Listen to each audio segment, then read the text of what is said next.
What if I told you that every worry you carry is a seed?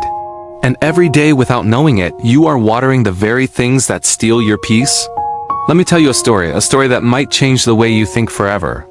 There was once a man named Elias. To everyone who saw him, he seemed normal, quiet, hardworking, responsible. But the moment the sun rose each morning, something heavy woke up with him. Worry.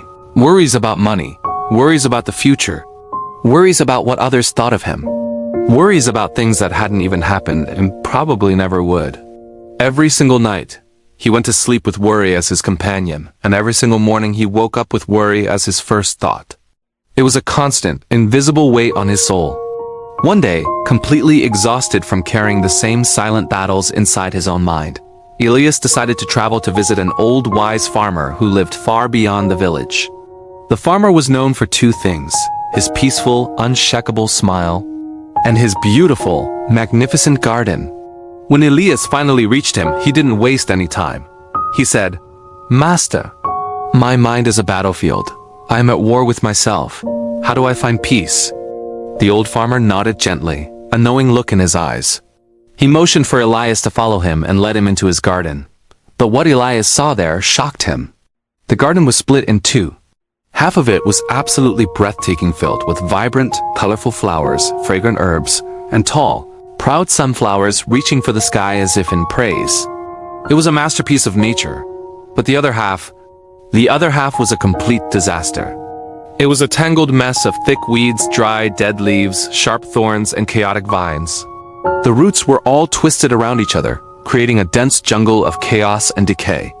Elias was confused. He asked, "Why is your garden like this? Why is one side so beautiful and the other so neglected?" The farmer smiled his calm, peaceful smile. He pointed to the beautiful side and said, "This is what I choose to care for." Then he turned and pointed to the overgrown, chaotic side. "And this is what happens when I neglect something for too long." The farmer looked at Elias with deep empathy and said, "Your mind is this garden. Your thoughts are the seeds. And your worries are the weeds."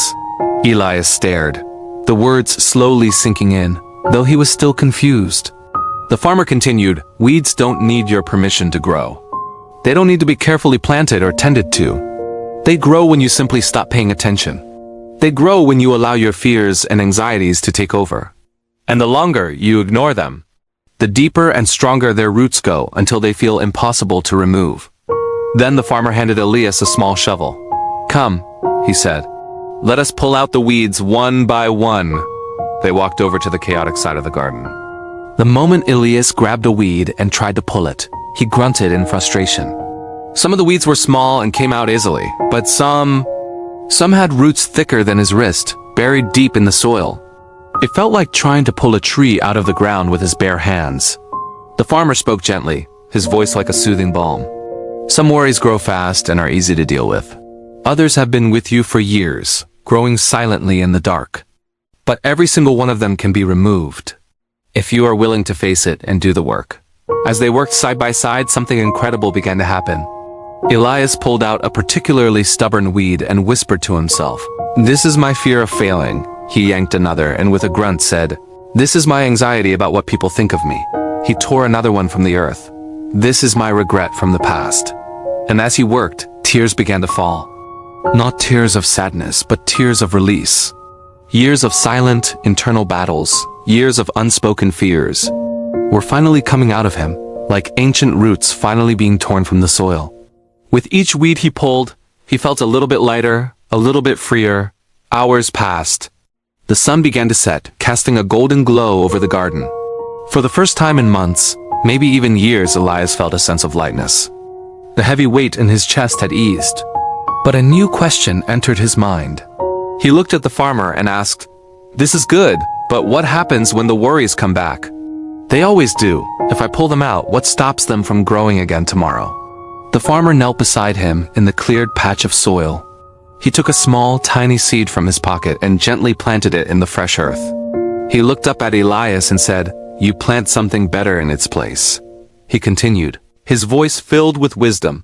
"When a thought of worry starts to grow, you must immediately plant a thought of gratitude. When fear sprouts, plant courage. When doubt appears, plant faith. When anger takes root, plant understanding. When sadness casts a shadow, plant hope. The farmer stood up, brushing the dirt from his hands. You see, whatever you plant, whatever you water, whatever you give your attention to, will eventually take over the entire garden. Days turned into weeks. Elias returned home not as a defeated man, but as a gardener with a new, life-changing mission. Each morning, instead of waking up and immediately feeding his worries with attention, he practiced gratitude. He would think of 3 things he was thankful for, no matter how small. He started to pray. He learned to breathe deeply, calming his nervous system. He spoke words of life and encouragement to himself instead of criticism. He started focusing only on the things he could actually control and letting go of the things he couldn't. Slowly, quietly, like a gentle sunrise breaking through the darkness, the garden of his mind began to change. The weeds didn't all disappear overnight. It wasn't a magic fix. Some days were harder than others. But each day, he made a conscious choice to pull out one more weed. And just as importantly, each day he planted something good in its place. A thought of hope, an act of kindness, a moment of peace. And so we come to the lesson of this story. Your mind is a garden. Your thoughts are the seeds. Your actions and your focus are the sunlight. And your daily habits are the water. If you don't intentionally take care of your garden, weeds will grow all on their own. That is their nature. They thrive on neglect. But if you choose every single day, even little by little, to plant seeds of peace, gratitude, hope, and courage, your life will begin to bloom in ways you never could have imagined. You can't control every single thought that pops into your head, but you can control which ones you water. Choose wisely, and your mind will become the most beautiful garden you've ever seen. Thank you for listening. If this story resonated with you, please consider subscribing for more content to help you cultivate your inner peace.